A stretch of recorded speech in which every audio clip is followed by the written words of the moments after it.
Screen पे आप एक फ़ोटो देख पा रहे होंगे, थंबनेल बोलते हैं इसको। तो ये एक स्टूडेंट ने बनाया हुआ है और बहुत ही बढ़िया, मतलब उसका जो है आईटी में, यानी जो भी कंप्यूटर वर्क है या मोबाइल पे जो वर्क है बहुत अच्छा है। उसको अप्रिसिएट करने के लिए बस मैंने इसको लगाया हुआ है। बहुत बढ़िया काम कर लेते हैं बच्चा। तो चलिए हम लोग शुरू करते हैं अपने न्यूमेरिकल्स को, आगे बढ़ते हैं। तो ये हमारा पार्ट 3 है, तो हम उसको हल करते हैं आगे। तो चलिए शुरू करते हैं। पहला पहला जो सवाल है बच्चों, पिछले पार्ट में हम लोग ने 20 तक किए थे, 20 तक क्वेश्चंस कर लिए थे। ये प्रश्न नंबर 21 है, तो 21 से शुरू करते हैं। इसमें हम 21 से 34 तक प्रश्न करेंगे।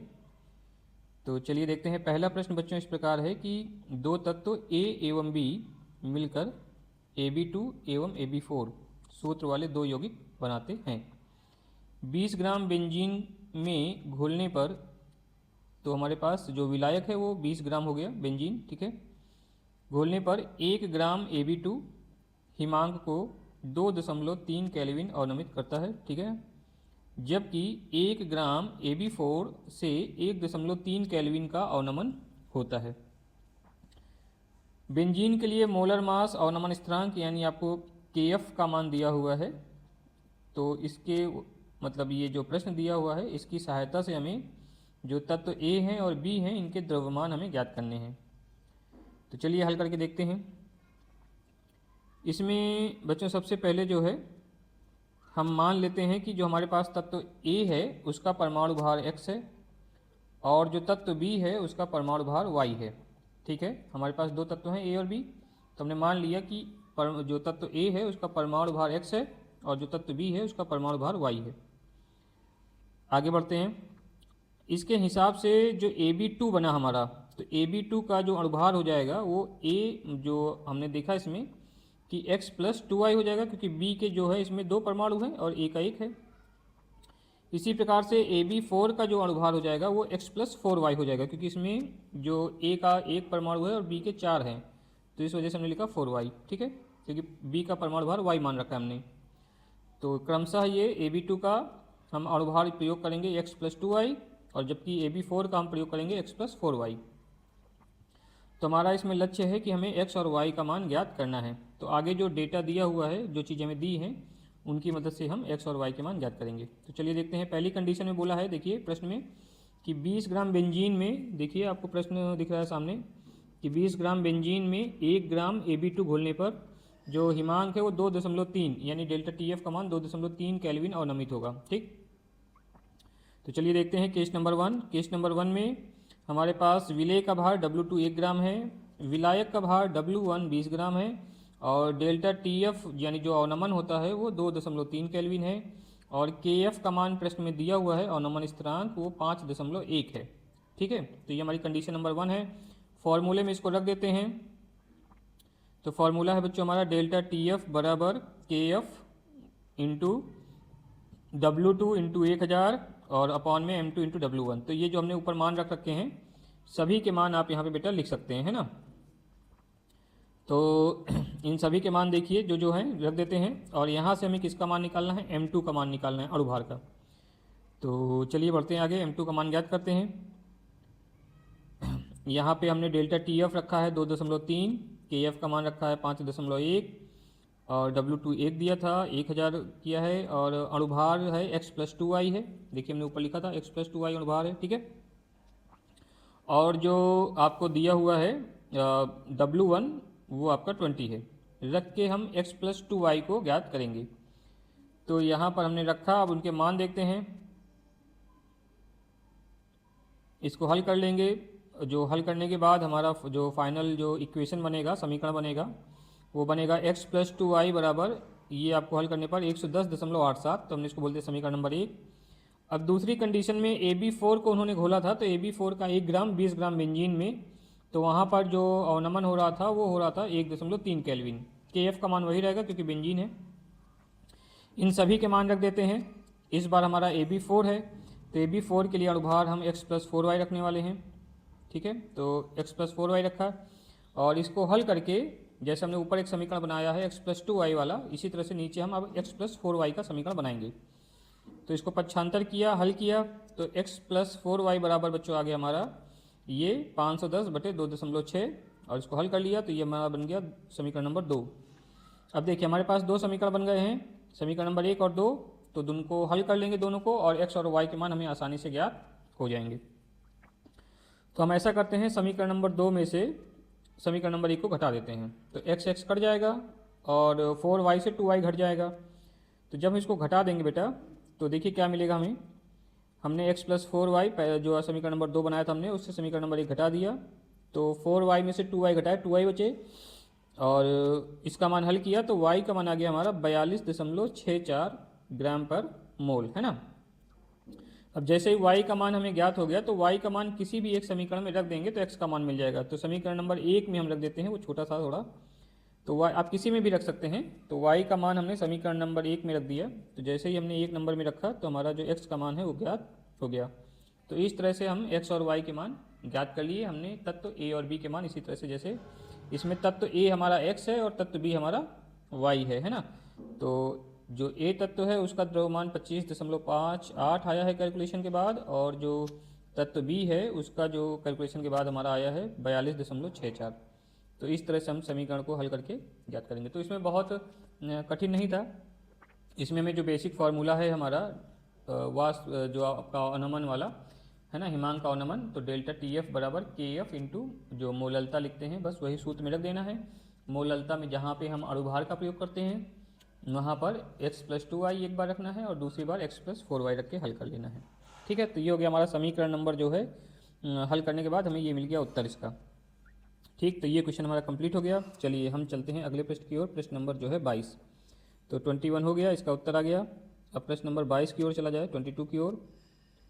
तो देखिए प्रश्न नंबर 22 पर ही ध्यान से क्या दिया है, इसमें बोला गया है कि 300 केल्विन ताप दिया हुआ है, 36 यानी 36 ग्राम पर लीटर सांद्रता है ना। तो ग्लूकोज की सांद्रता दी हुई है 36 ग्राम पर लीटर। तो 36 ग्राम पर लीटर का मतलब है यदि हमने 1 लीटर विलेन लिया हुआ है तो उस 1 लीटर विलेन में 36 ग्राम ग्लूकोज उपस्थित है।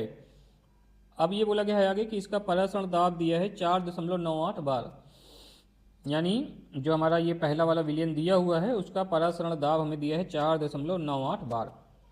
अब अगली बार उन्होंने बोला नेक्स्ट कंडीशन में कि यदि ताप स्थिर रखा जाए, यानी इसी ताप पर विलियन का जो परासरण दाब है वो 1.52 बार हो, है ना। यानी 4.98 की जगह यदि मान लो हमारा जो परासरण दाब है वो केवल 1.52 हो, तो उस विलियन की सांद्रता क्या होगी।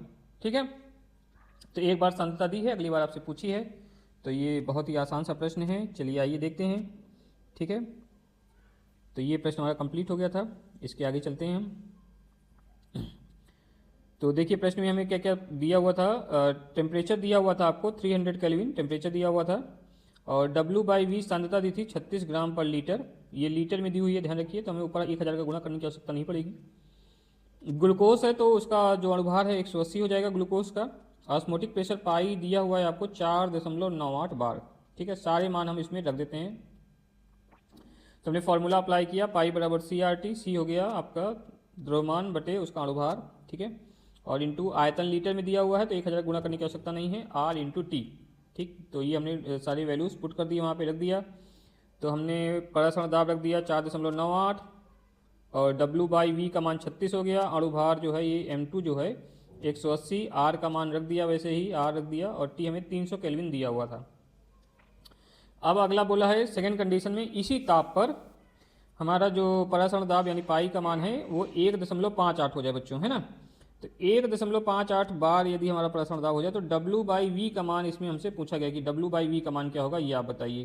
ताप सेम रखना है, ताप यही रखना है। तो हम फिर फॉर्मूला प्रयोग करेंगे, और इसी ताप पर हमने मान रख दिया, पाई का मान देखिए हमने रख दिया 1.52। W/V हमें सांद्रता ज्ञात करनी है, R ऐसे रख दिया। टेम्परेचर है 300 केल्विन और बटे 180 क्योंकि ग्लूकोज है। ठीक, अब इनको हल कर लेंगे तो हम क्या करते हैं, समीकरण जो ये आपका 2 नंबर है इसको उठाते हैं और इसी इसको हल कर डालते हैं। ठीक है ना, तो हमने क्या किया, समीकरण 2 में से 1 को भाग दे दो। तो जब समीकरण 2 में से 1 को भाग दे देंगे तो देखो क्या क्या कैंसिल आउट हो जाएगा। ऊपर नीचे हमें समीकरण नंबर दिया हुआ है, तो देखिए इसमें से एक तो R से R कैंसिल हो जाएगा, ठीक है ना। और क्या कैंसिल आउट हो जाएगा यहाँ पे, 300 से 300 टेम्परेचर जो दिया है वो कैंसिल आउट हो जाएगा, 180 से 180 कैंसिल आउट हो जाएगा। ठीक, तो अब बचा क्या, समीकरण नंबर 2 में बचा है W/V ओनली, और समीकरण नंबर 1 में बचा है 36। डिवाइड कर दिया हमने 2 में से 1 को डिवाइड करने पर, तो जो है हल करने पर हमारा जो है 1.52 समीकरण नंबर 2 वाला ऊपर लिखेंगे, और समीकरण नंबर 2 में ये जो आपका है समीकरण नंबर 2 में दिया है आपको 1.52, इसको ऊपर रखिए, और 4.98 जो है समीकरण नंबर 1 में था, है ना, ये देखिए 4.98, इसको नीचे रखेंगे क्योंकि भाग दे रहे हैं, और इधर साइड में आ जाएगा आपका राइट साइड में W/V, और ऊपर क्या बचा है, केवल 36 बचा है, तो नीचे वो 36 आ जाएगा। ये 36 का इधर मल्टीप्लाई कर दीजिए और इसको हल कर लीजिए। तो जब 36 का बच्चों मल्टीप्लाई कर देंगे यहाँ पर, तो हमारा जो उत्तर है W/V का मान जो है वो आ जाएगा ये 10.98 ग्राम पर लीटर। ठीक है, तो ये आप इसको आसानी से हल कर सकते हैं। तो ये हो गया बच्चों हमारा प्रश्न नंबर जो है 22। चलिए हम बढ़ते हैं अगले प्रश्नों की ओर। अब देखिए बच्चों, इसमें जो है प्रश्न नंबर 23 और प्रश्न नंबर 24, 25 ये जो है हमारे दिए हुए हैं, थ्योरी वाले प्रश्न हैं।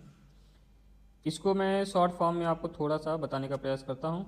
ठीक है, इसमें जो ये दिए हुए हैं, इसमें पूछा है अंतर आणविक आकर्षण बल। तो अंतर आणविक आकर्षण बल, इनकी सहायता से आप ज्ञात कर पाते हैं कि विलयन हमारा आदर्श विलयन होगा कि नहीं होगा।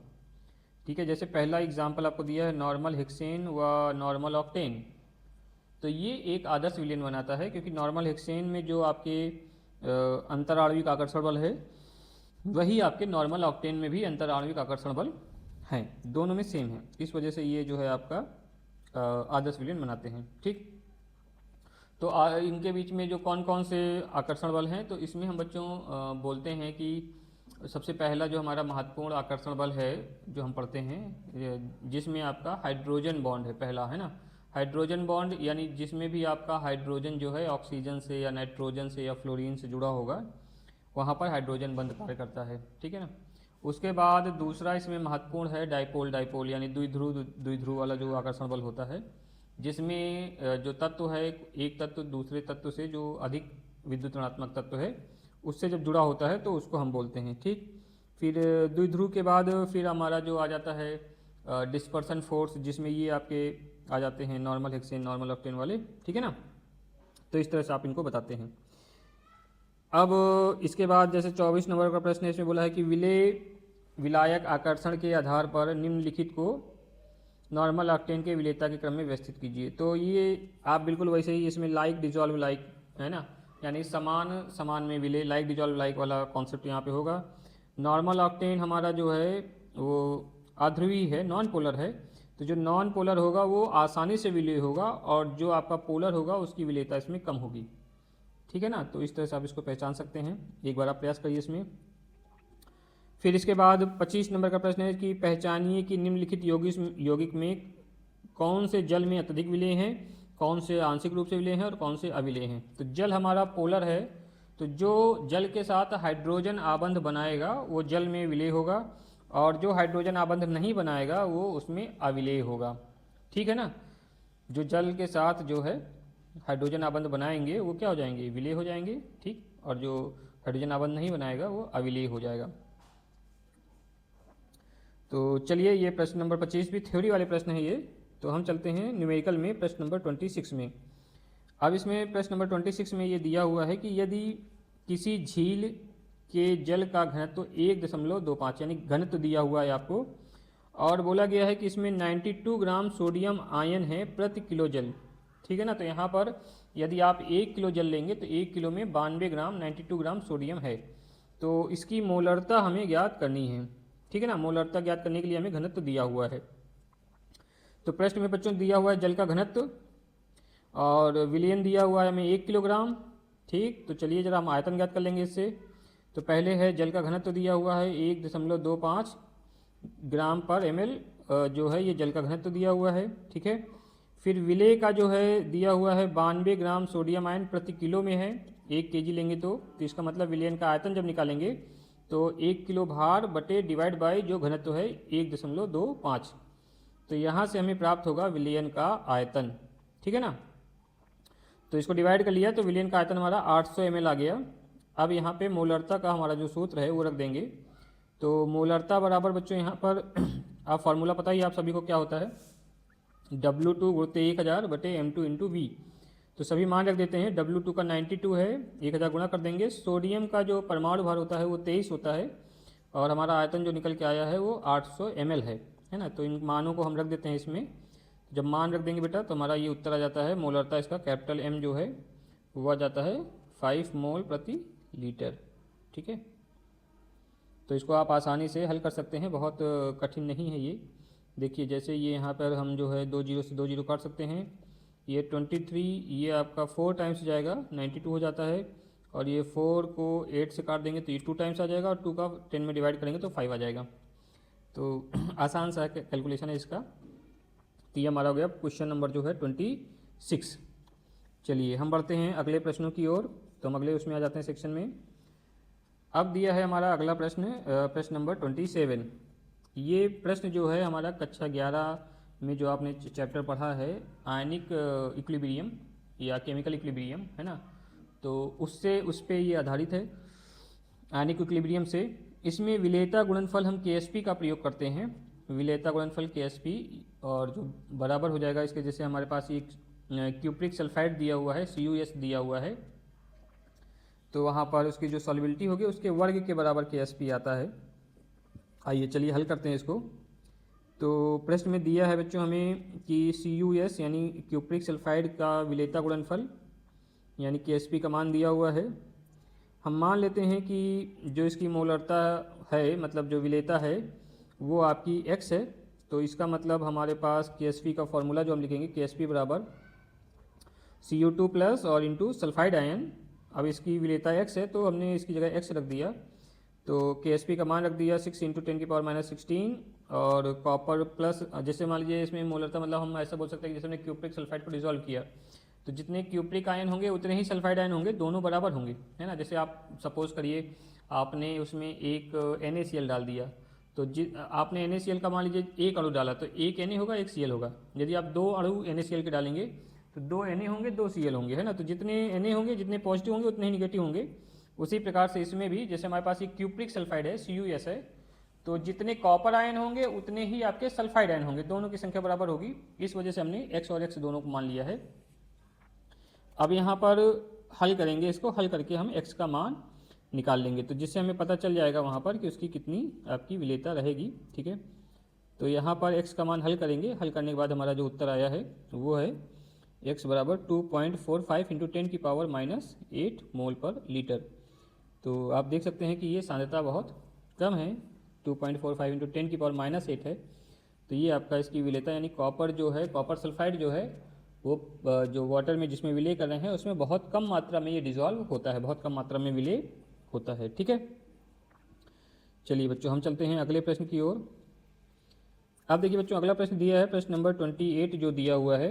इसमें बोला गया है कि 6.5 ग्राम एस्पिरिन का फॉर्मूला आपको दिया है आगे C9H8O4 को 450 ग्राम CH3CN है ना एसीटोनाइट्राइल में घोला जाए तो एस्पिरिन का एसीटोनाइट्राइल में भार प्रतिशत ज्ञात कीजिए। तो भार प्रतिशत निकालने के लिए जिसका भार प्रतिशत हमें निकालना है ऊपर लिखना है उसका भार, नीचे जो लिखना है वो टोटल भार विलेय और विलायक का, और प्रतिशत निकालना है तो 100 का गुणा कर देना है। ठीक है ना, एकदम आसान सा काम है। तो चलिए देखते हैं, हल करते हैं इसको। तो एस्पिरिन का भार बच्चों हमें दिया है देखिए 6.5 ग्राम, एसीटोनाइट्राइल है इसका भार दिया हुआ है 450 ग्राम। ठीक है, ये प्रश्न में ही दिया हुआ है। अब हमें इनका भार जो है प्रतिशत निकालना है, तो भार प्रतिशत निकालने के लिए एस्पिरिन का भार ऊपर और बटे विलियन जो बना है कुल भार नीचे रखेंगे, इसको हल करेंगे तो ये आपका जो W/W प्रतिशत आ गया है हमारा। ठीक है, ये आ गया है 1.42%। ठीक, तो इस तरह से इसको आसानी से हल कर लेंगे। मतलब विलेय का भार बटे विलियन का भार, विलियन मतलब हो गया विलेय प्लस विलायक का भार, और ऊपर हम 100 का गुणा कर देंगे, तो इससे हमें पता चल जाएगा। ठीक है, चलिए हम चलते हैं बच्चों अगले प्रश्न की ओर। तो ये आसान से प्रश्न है। ये प्रश्न नंबर 1.29। अब बच्चों देखो इसमें दिया हुआ है आपको कि ये एक नैलाफ्रीन करके जो है ये आपका ड्रग्स है, और ये ड्रग्स जो है उपयोग में लाई जाती है, जैसे आपका मार्फिन का प्रयोग करते हैं तो वैसे ही जो है ये ड्रग्स का प्रयोग जो है किया जाता है। तो अब इसमें ड्रग्स, वैसे तो हम ऐसा बोलते हैं कि जो ड्रग्स हैं यदि वो लिमिटेड अमाउंट में प्रयोग की जाएँ तो वो मेडिसिन का काम करती हैं, दवा का काम करती हैं, है ना। तो जैसे ये मॉर्फिन वगैरह जो हैं ये कहीं कहीं पे कट जाता है या ऑपरेट होता है तो उसके दर्द को कम करने के लिए इसका इंजेक्शन दिया जाता है। तो उसी प्रकार से ये ड्रग्स है। चलिए खैर, इसके बारे में अभी हम बाद में बात करेंगे, पहले जो है हम इस न्यूमेरिकल के बारे में देखते हैं। तो इसमें बेटा दिया गया है कि ये जो नैलाफ्रीन है इसका फॉर्मूला दिया है आपको C19H21 और NO3, ठीक है। तो ये इसका सूत्र यदि दिया हुआ है आपको तो इसका अणुभार आप आसानी से ज्ञात कर सकते हैं। अब इसके बाद बोला गया है कि इसकी जो खुराक है वो 1.5 मिलीग्राम है, ग्राम में नहीं है, ये मिलीग्राम है, मतलब 1.5 गुणित 10 की घात -3 ग्राम, ठीक है। उपरोक्त खुराक के लिए जो हमें जलीय विलयन है वो दिया है 1.5 गुणित 10 की घात -3 मोलल, स्मॉल एम दिया हुआ है, ठीक है। जलीय विलयन का कितना द्रव्यमान आवश्यक होगा, तो विलय की जो है मात्रा दी हुई है और स्मॉल एम का मान दिया हुआ है, ठीक है ना। तो हमसे जो है विलयन की मात्रा पूछी गई है कि कितना विलयन हमें लगेगा उसमें। तो चलिए इसको हल करके देखते हैं। तो प्रश्न नंबर 29 में देखिए, हमें जो ड्रग्स दिया हुआ है वो 1.5 मिलीग्राम है, इसको हम ग्राम में लिख लेते हैं। तो ग्राम में हो जाएगा 1.5 गुणित 10 की घात -3 ग्राम। अब प्रश्न में विलयन की मोललता आपको देखिए दी हुई है 1.5 गुणित 10 की घात -3 है ना, ये मोललता दी हुई है आपको। तो मोललता का सूत्र लगा दीजिए बच्चों। तो स्मॉल m बराबर W2 गुणित 1000 बटे M2 इंटू W1। तो स्मॉल m का मान प्रश्न में दिया हुआ है 1.5 गुणित 10 की घात -3 है ना, प्रश्न आप ध्यान से पढ़िए, इसमें वो दिया हुआ है, उसकी मोलल विलयन है। अच्छा, W2 का मान भी प्रश्न में दिया हुआ है 1.5 मिलीग्राम, तो उसमें उसको ग्राम में लिखेंगे, गुणित 1000 बटे उसका जो सूत्र दिया हुआ था आपको, तो उस सूत्र की मदद से उसका जो अणुभार है वो 311 आता है, 311 आता है, और मल्टीप्लाइड बाय W1 का मान आपसे पूछा हुआ है प्रश्न में, ठीक है ना। हालांकि वो विलयन का मान पूछ रहे हैं, लेकिन विलयन में आप ऐसा समझिए कि विलय की मात्रा जो है वो बहुत कम है, 10 की घात -3 में है। तो विलय की मात्रा बहुत कम है, तो इसका मतलब जो विलायक की मात्रा होगी वही लगभग आपका विलयन की मात्रा के बराबर हो जाएगा। तो हमने इसको हल किया, हल करने पर हमारा W1 जो आ गया वो आ गया 3.21 ग्राम, ठीक है ना। अब विलयन की मात्रा निकालनी है तो बच्चों क्या करेंगे, इसमें विलयन की मात्रा निकालने के लिए विलय और विलायक को जोड़ दीजिए। तो चलिए ज़रा जोड़ के देखते हैं कितना फ़र्क पड़ रहा है।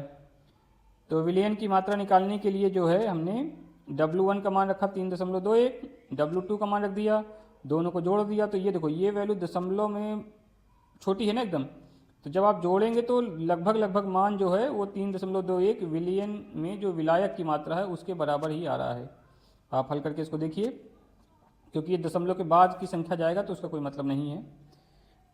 तो हमारा उत्तर हो गया 29 का, यानी हमें कितने ग्राम की आवश्यकता होगी, तो विलयन हमारा 3.21 ग्राम विलयन की आवश्यकता होगी, यदि हमें उसे खुराक देनी है 1.5 मिलीग्राम की। तो यदि इसका कहने का मतलब है कि यदि आपको 1.5 मिलीग्राम उसको ड्रग्स देना है तो उसको जो है 3.21 ग्राम जो विलयन है उसको आपको मतलब जो है पिलाना पड़ेगा या उसको इंजेक्शन के थ्रू देना पड़ेगा, ठीक है, तब जाके उसके शरीर में 1.5 मिलीग्राम ड्रग्स पहुंचेगा।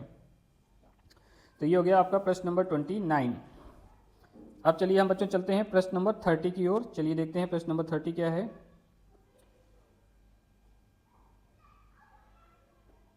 तो प्रश्न नंबर 30 बच्चों दिया गया है कि बेंजोइक अम्ल दिया हुआ है हमको, और बेंजोइक अम्ल का मेथेनॉल में 0.15 मोलल विलयन बनाने के लिए आवश्यक मात्रा की गणना कीजिए, ऐसा बोला गया है, ठीक है ना। बेंजोइक अम्ल का मेथेनॉल में 0.15 मोलल विलयन बनाने के लिए हमें आवश्यक मात्रा की गणना करनी है, ठीक। तो इसको पहचानिए पहले, कौन विलय कौन विलायक है।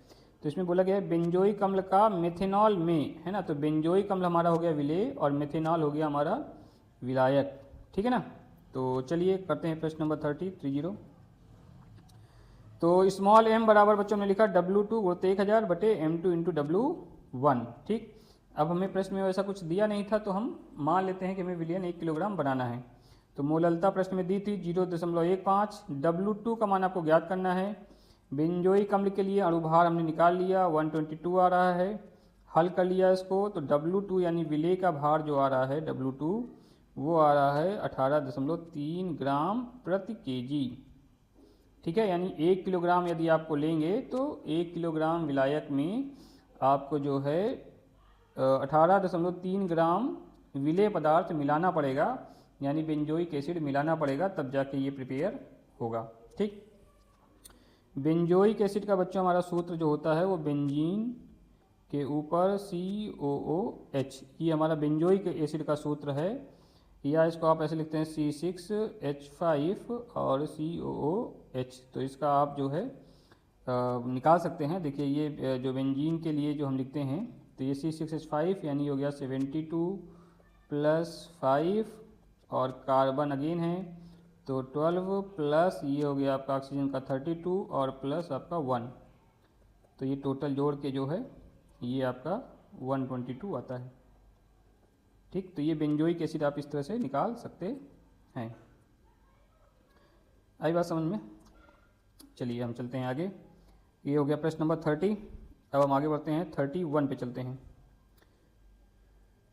तो देखिए प्रश्न नंबर 31 बच्चों जो दिया है आपको, तो ये थ्योरी का प्रश्न है, तो ये आपको करने की आवश्यकता थ्योरी का है, तो हम थ्योरी में आपने पढ़ा होगा इसको, ठीक है ना। तो हम चलते हैं प्रश्न नंबर 32 में।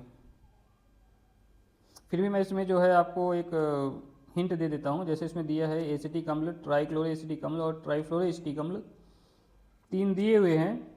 तो इसमें सबसे वीक जो है वो हमारा एसिटिक अम्ल है, उसके बाद फिर क्लोरो एसिटिक अम्ल उससे प्रबल है और फ्लोरो एसिटिक अम्ल, इन तीनों में सबसे प्रबल है।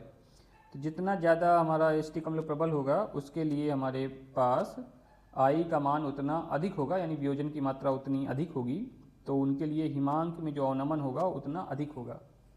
ठीक है ना, तो इस तरह से आप इसको उत्तर कर सकते हैं।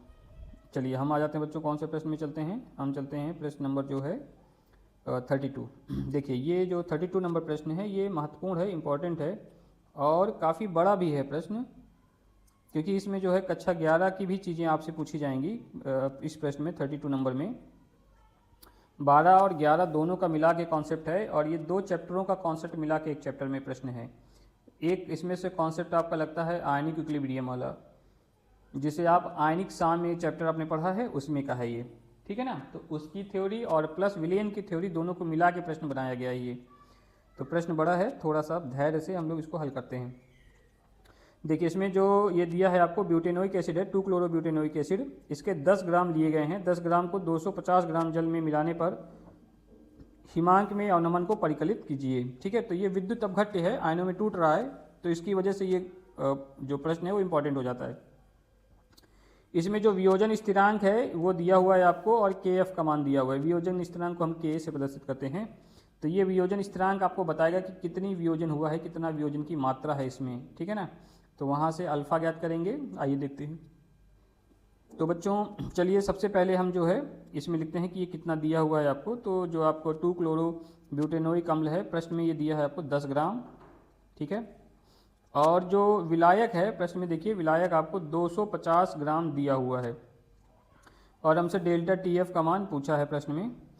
तो सबसे पहले विलेय का अणुभार निकाल लेते हैं। तो 2 क्लोरो ब्यूटेनोइक का अणुभार जो है कार्बन हमारे पास टोटल उसमें 4 हैं, तो 12 × 4 प्लस हाइड्रोजन प्लस ऑक्सीजन और प्लस क्लोरीन, इनको हमने जोड़ दिया तो 122.5 आया। ठीक है, ये चलिए आगे बढ़ते हैं।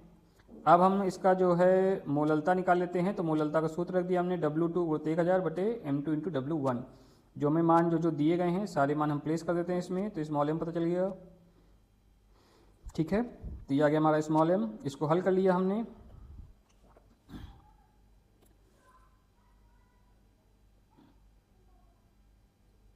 तो ये जो दिया था W2 का मान देखिए कितना दिया था प्रश्न में, W2 का मान आपको प्रश्न में दिया था 10 ग्राम, है ना। और जो M2 का मान आपने निकाला था ये था 122.5। बस इसको हल कर लेना है।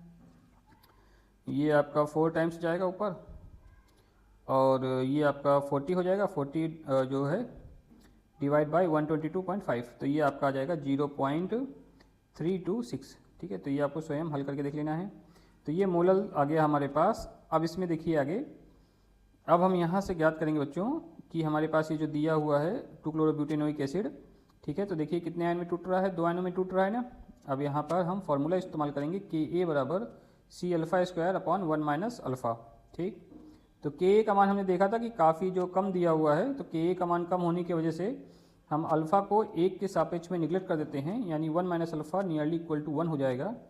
तो 1 - अल्फ़ा यदि हट गया यहाँ से 1 के बराबर हो गया, तो Ka बराबर हो जाता हमारा C⁴।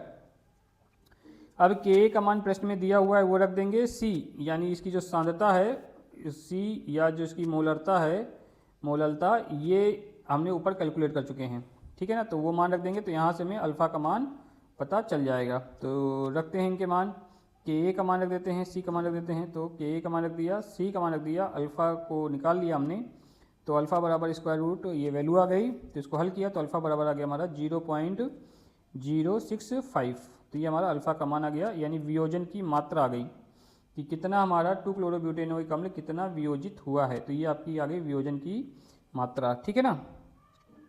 अब अल्फ़ा का मान लगा करके हम I का मान यानी ज्ञात कर लेंगे। तो देखिए वांछा पूर्णांक I क्या होगा, तो I बराबर यहाँ पर हम यूज़ करेंगे अल्फ़ा बराबर I-1/n-1। 2 आयनों में टूट रहा है, ऊपर आपने देखा हुआ है कि देखिए कितने आयनों में टूट रहा है, ये 2 आयनों में टूट रहा है। एक आपका जो है निगेटिव आयन है, एक पॉजिटिव आयन है, 2 आयनों में टूट रहा है ये, ठीक है ना। तो n का मान इसके लिए 2 हो जाएगा। तो रख दी वैल्यू हमने, n का मान 2 रख दिया, तो हल किया तो यहाँ से हमें I का मान वांछा पूर्णांक पता चल गया। बस I का मान जैसे ही पता चल गया, हम यहाँ पे सूत्र अप्लाई कर देंगे, डेल्टा TF बराबर IKF इंटू मोललता, ठीक है ना। डेल्टा TF बराबर क्या हो गया हमारा, ये IKF इंटू मोललता। इन सभी के मान रख देते हैं। तो I का मान हमने अभी ज्ञात किया है 1.065। KF का मान प्रश्न में शुरुआत में ही दिया था, और ये मोललता जो है आपने कैलकुलेट की थी ऊपर अभी, है ना, 0.326 आपने मोललता कैलकुलेट की थी, गुणा भाग किया था उसका। देखिए मैं दिखा देता हूँ कहाँ पे हमने गुणा भाग किया है मोललता का। तो इसका बच्चों गुणा कर लेंगे, तो जो डेल्टा TF का मान है, कितना अवनमन हुआ है, वो ये मान आ जाएगा आपका, ठीक है ना। ये मान 0. आप इतने अंकों तक जानने की जरूरत नहीं है, 0.64 इनफ है आंसर, या 645 बहुत इनफ है, मोर देन इनफ है। तो दशमलव के 2 अंकों तक प्रयास करिए कि आप उत्तर लिख सकें, ठीक है। दशमलव के 3 या 4 अंकों तक बहुत जाने की जरूरत नहीं है, क्योंकि कैलकुलेशन में समय लगता है, ये कैलकुलेटर की वजह से इतना लिख दिया गया है। अब देखिए यहाँ पे जो सांद्रता है 0.326, ये हमने यहाँ कैलकुलेट की थी, ये देखिए 0.326 ऊपर हमने कैलकुलेट की थी, है ना। तो वहाँ से ही हमने कंसंट्रेशन यानी सांद्रता लिखी हुई है। आई बात समझ में। चलिए, तो ये हो गया हमारा प्रश्न। चलिए हम चलते हैं बच्चों अगले प्रश्न की ओर। अगला प्रश्न है बच्चों, दिया है आपको 33 नंबर जो दिया हुआ है। अब देखिए ये भी अच्छा इंपॉर्टेंट प्रश्न है, महत्वपूर्ण है आपके एग्जाम पॉइंट ऑफ व्यू से, बोर्ड एग्जाम के पॉइंट ऑफ व्यू से महत्वपूर्ण है, और कॉन्सेप्ट वाइज भी जो प्रश्न है महत्वपूर्ण है। देखिए इसमें दिया है फ्लोरोएस्टिक एसिड, ठीक है ना। फ्लोरोएस्टिक एसिड के 19.5 ग्राम को 500 ग्राम जल में घोलने पर जल के हिमांक में 1 डिग्री सेल्सियस का अवनमन देखा गया है ना। तो जल का हिमांक में कितना अवनमन है, 1 डिग्री सेल्सियस का अवनमन देखा गया है। तो इसमें आपको वांछा पूर्णांक I ज्ञात करना है, और वियोजन स्थिरांक जब हमने बात की है Ka का मान ये निकालना है। इसके ऊपर वाले प्रश्न में आपको Ka का मान दिया हुआ था, और इस प्रश्न में आपको Ka का मान ज्ञात करना है, ठीक है ना। ऊपर आपको डेल्टा TF का मान निकालना था, यहाँ पर डेल्टा TF का मान दिया हुआ है। तो चलिए बढ़ते हैं, प्रश्न करते हैं कैसे होगा। तो ये तो हमारा प्रश्न हो गया था, इसके आगे चल के देखते हैं। चलिए आइए, तो ये प्रश्न नंबर 33 है। तो फ्लोरोएस्टिक एसिड के हमें दिए हैं 19.5 ग्राम दिया है, और इसको हमने 500 ग्राम जल में घोला है, ठीक है ना। तो W2 का मान हमारा हो गया 19.5। फ्लोरोएस्टिक एसिड का जो है अणुभार निकाल लेते हैं। तो अणुभार जब निकालेंगे तो इनके मान रख देंगे, तो यहाँ पे 78 आ गया। 500 ग्राम जल में घोला गया है, तो W1 बराबर 500 हो गया। और डेल्टा TF हिमांक में अवनमन दिया हुआ है 1, वो लिख लिया। तो फॉर्मूला यूज़ कर लिया हमने, डेल्टा TF बराबर IKF इंटू मोललता। मान रख दिए सभी के, जब सभी के मान रख दिए तो यहाँ से हमें I का मान प्राप्त हो जाएगा, I यानी वांछा पूर्णांक का मान प्राप्त हो जाएगा, ठीक है। ये कैलकुलेशन भी बहुत कठिन नहीं है। देखिए ये जो है आपका हो जाएगा 19.5 है, ये 4 टाइम्स जाएगा और ये 500 से इसको आप कट करेंगे 1000 को तो 2 बार जाएगा, और 2 से अगेन 4 को कट कर दीजिए तो 2 आएगा। तो ये 2 उस तरफ भेज देंगे तो i बराबर 2/1.86, और 2 में से 2 में आप 1.86 का भाग देंगे तो ये आपका i बराबर आ जाएगा 1.075। ठीक है ना। तो कैलकुलेशन कोई कोई तो टफ है, ज़रूरी है, लेकिन जो कुछ कुछ कैलकुलेशन ऐसे हैं जो आसान है, आपको उसमें बहुत परेशान होने की आवश्यकता नहीं है। तो बच्चों यहाँ से हमें i का मान पता चल गया। अब i का मान पता चल गया तो हम यहाँ से अल्फ़ा का मान ज्ञात कर लेंगे, और अल्फ़ा का मान ज्ञात हो जाएगा तो हम वहाँ पे वियोजन स्थिरांक k का मान भी ज्ञात करेंगे। तो चलिए देखते हैं। तो यहाँ पे आपने देख लिया किसका मान देखा है, ये i का मान। तो आगे बढ़ते हैं बच्चों इसमें। अब अल्फ़ा का मान ज्ञात करेंगे तो अल्फ़ा बराबर हमारा फॉर्मूला होता है i-1/n-1। मान रख दिए। देखिए शुरुआत में जो हमारा फ्लोरेस्टिक अम्ल है वो 2 आयनों में टूट रहा था, है ना। निगेटिव आयन था और पॉजिटिव आयन था, तो 2 आयन थे। तो यहाँ पे स्मॉल n का मान 2 हो जाएगा। i का मान हमने ज्ञात ही किया है, ऊपर वो रख देना है ना। i का मान जो है हमने ज्ञात किया था 1.075, तो ये रख देना है। तो इसको हल करके हमें अल्फ़ा का मान ज्ञात किया हमने, तो अल्फ़ा का मान आ गया हमारा 0.075। वियोजन स्थिरांक का हमारा फॉर्मूला होता है कि a बराबर c⁴/1 - अल्फ़ा। इसमें मान रख दिया, सभी के अल्फ़ा का मान रख दिया, कंसंट्रेशन जो हमने ऊपर ज्ञात की थी उसका मान रख दिया, उसको हल किया। ठीक है ना। तो हल करने पर हमने सारा ये कंसंट्रेशन यानी मोललता ही है, वो मान रख दिए हमने सारे।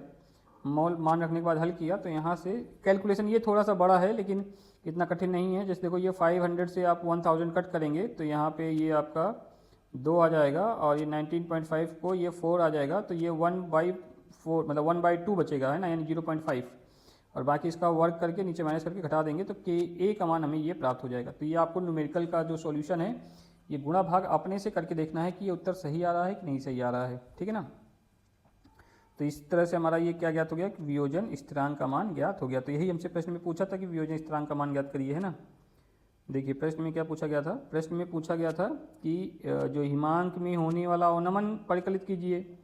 नहीं, अवनमन ये दिया हुआ था प्रश्न नंबर 33 ना, ये अवनमन आपको दिया हुआ था ना। ये देखिए कि 1 डिग्री सेल्सियस का अवनमन हुआ, तो क्या पूछा था हमसे कि वांट ऑफ गुणांक। तो वांट ऑफ गुणांक यानी i का मान हमने ज्ञात कर लिया है और ये ka का मान ज्ञात कर लिया है, तो दोनों ज्ञात हो गए हैं। तो ये कंप्लीट हो गया प्रश्न। चलिए हम चलते हैं प्रश्न नंबर 34 की ओर। तो 34 प्रश्न ये इस वीडियो का लास्ट प्रश्न है। इतने प्रश्न आप हल कर लीजिएगा, फिर हम आगे चलेंगे। तो ये प्रश्न देखिए क्या है। इसमें बोला गया है बच्चों 293 केल्विन पर जल का वाष्प दाब जो है वो 17.535 mmHg है ना। जल का वाष्प दाब यानी P0 का मान दिया गया है, कितना दिया है 17.535। अब उसमें कहा गया कि यदि 25 ग्राम ग्लूकोज को 450 ग्राम जल में घोलें, ठीक, तो W2 यानी ग्लूकोज हो गया हमारा 25 ग्राम और W1 विलायक जो है वो हो गया 450 ग्राम। तो जो विलयन बना है, विलयन का वाष्प दाब ज्ञात करिए। तो बस आइए चलिए हल करते हैं। ये प्रश्न हमारा कंप्लीट हो गया है, इसके आगे बढ़ते हैं। ये कैलकुलेशन करने के बाद देखिए जल का वाष्प दाब हमें दिया है 17.535 mmHg, ठीक है ना। प्रश्न में पढ़ा था ना सभी ने, 17.535 mmHg दिया हुआ है। और ग्लूकोज का जो दिया हुआ है वो दिया है W2, ये जो विलेय का भार है W2 वो 25 ग्राम है, और जल का जो भार है W1 वो 450 ग्राम है, ठीक है। तो विलयन का वाष्प दाब निकालना है तो हमने फॉर्मूला रख दिया बच्चों P0 - PS/P0 बराबर ये रख दिया W2/m2। जो आपने पढ़ा है मोल अंश होता है तो वही हमने रखा है। यहाँ हम जो है विलायक को हम मान के चलते हैं कि जो है विलेय पदार्थ जो है विलायक की अपेक्षा बहुत कम है, तो उसके मोलों को निगलेक्ट मार देते हैं। तो इसको हल किया हमने, मान रख दिए P0 का मान रख दिया 17.535, PS ज्ञात करना ही है। W2 का मान देखिए 25 ग्राम दिया था, ग्लूकोज बोला था, है ना। W1 जल है, इसका मान आपको जो है 450 ये पता है, रख दीजिए। इसका जो परमाणु भार है अणु भार है वाटर का वो 18 है, ग्लूकोज का 180 है। रख के मान को हल किया। हल करने के बाद विलयन का जो है सॉल्यूशन हमने जो है वाष्प दाब निकाला। तो जब वाष्प दाब निकाला तो ये आ गया आपका P0 का जो मान है ये आ गया आपका 17.43, है ना। जबकि शुद्ध का कितना था 17.53 और विलयन का आया 17.43। तो ये आप समझ रहे हैं कि जब भी कोई अवाष्पशील पदार्थ किसी विलायक में मिलाया जाता है तो उस विलायक का जो वाष्प दाब है शुद्ध अवस्था की अपेक्षा विलयन अवस्था में कम हो जाता है। तो देखिए यहाँ पर कम हो गया ना, तो जितना कम हुआ है उसी को हम बोलते हैं वाष्प दाब का अवनमन। ठीक है, तो ये 17.53 से 17.43 बचा है, इतना आपका कम हो गया है वाष्प दाब। ठीक, तो ये हो गया प्रश्न नंबर जो है 34 प्रश्न नंबर में हमसे यही पूछा था, है ना। 34 प्रश्न नंबर में क्या पूछा था कि जल का वाष्प दाब परिकलित, यानी जो विलयन है उसका वाष्प दाब परिकलित कीजिए। ठीक, तो ये चलिए हमारा ये कंप्लीट हो गया। तो इसके लिए बच्चों, इस सेक्शन के लिए, पार्ट के लिए हम इतने ही रखते हैं, क्योंकि आप एक बार में ज़्यादा करेंगे तो फिर नहीं कर पाएंगे। तो इतना ही रखते हैं आज के लिए। इसको आप अच्छे से कर लीजिएगा, जो नहीं आए आप बताइएगा। ठीक है, सभी का धन्यवाद। चलिए।